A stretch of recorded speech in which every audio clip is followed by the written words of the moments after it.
Hi అండి. Welcome to mesmerising food. టేస్టీగా, సింపుల్‌గా మిల్ మేకర్ కర్రీ చేసేద్దామండి.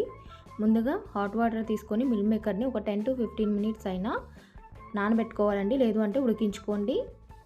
ఇలా ఉడికించుకోండి. తర్వాత 2 ఆనియన్స్‌ని కట్ చేసుకోండి పైనగా. అలాగే 2 టమాటాలను కట్ చేసుకోండి. 4 పచ్చిమిర్చిని కట్ చేసుకొని పక్కన పెట్టుకోండి. మిక్సీ జార్ తీసుకోండి. 1 టేబుల్ స్పూన్ ధనియాలు, 1 టేబుల్ స్పూన్ జీలకర్ర, 5 మిరియాలు, 3 లవంగాలు, ఒక దాల్చిన చెక్క, 1 టేబుల్ స్పూను జీడిపప్పు వేసుకొని ఇలా ఫైన్ పౌడర్ లాగా చేసుకోండి. తర్వాత టమాటోస్ని యాడ్ చేసుకోండి. ఇందులోకి 3 టేబుల్ స్పూన్స్ కర్డ్ వేసుకొని స్మూత్ పేస్ట్ లాగా చేసుకోవాలండి. వీడియోలో చూపిస్తున్నట్టుగా ఈ విధంగా రావాలి. ఇలా వచ్చినప్పుడు పక్కన పెట్టేసుకోండి. ఇప్పుడు ఈ మిల్ మేకర్లో ఉండే వాటర్ మొత్తాన్ని స్క్వీజ్ చేసుకోండి. వీటిని కూడా పక్కన పెట్టుకోండి. 1 table spoon oil, 1 table spoon నెయ్యి వేసుకోండి. ఇది కొద్దిగా హీట్ అయిన తర్వాత మిల్ మేకర్ని యాడ్ చేసుకొని చక్కగా ఫ్రై చేసుకోండి. ఇలా ఫ్రై చేసుకోవడం వల్ల చాలా టేస్టీగా ఉంటాయండి మిల్ మేకర్ అనేది. ఒక పావు టేబుల్ స్పూన్ పసుపు యాడ్ చేసుకోండి. ఈ పసుపు కూడా కలిసేలాగా గరిటతో కలుపుకుంటూ మీడియం ఫ్లేమ్లో పెట్టుకోండి. లేదు అంటే అడుగంటుతుందండి. కొద్దిగా కలర్ చేంజ్ అయ్యే వరకు ఈ విధంగా ఫ్రై చేసుకొని ఒక 2 నిమిషాలు వీటిని పక్కన పెట్టేసుకోండి. ఈ విధంగా ప్లేట్లో తీసుకొని పక్కన పెట్టేసుకోండి. ఇప్పుడు కడాయిలో 3 టేబుల్ స్పూన్స్ ఆయిల్ వేసుకోండి. ఆయిల్ వేసుకున్న తర్వాత హీట్ అయిన తర్వాత ఆనియన్స్ని యాడ్ చేసుకోండి. మీడియం ఫ్లేమ్లో పెట్టుకోండి. ఇవి గోల్డెన్ బ్రౌన్ వచ్చే వరకు ఫ్రై చేసుకోవాలండి.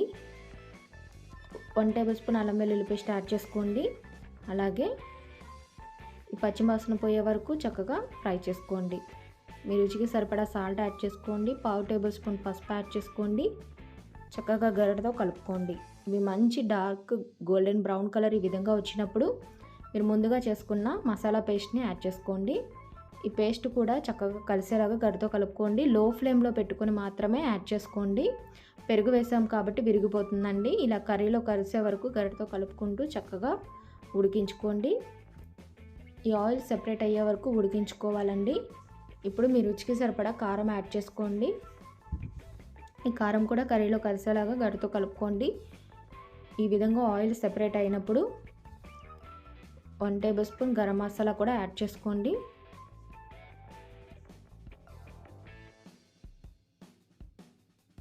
ఒక 3 నిమిషాలైనా చక్కగా ఫ్రై చేసుకున్న తర్వాత ఇలా వాటర్ని మీకు ఎంత గ్రేవీ కావాలో అంత వాటర్ని యాడ్ చేసుకోండి.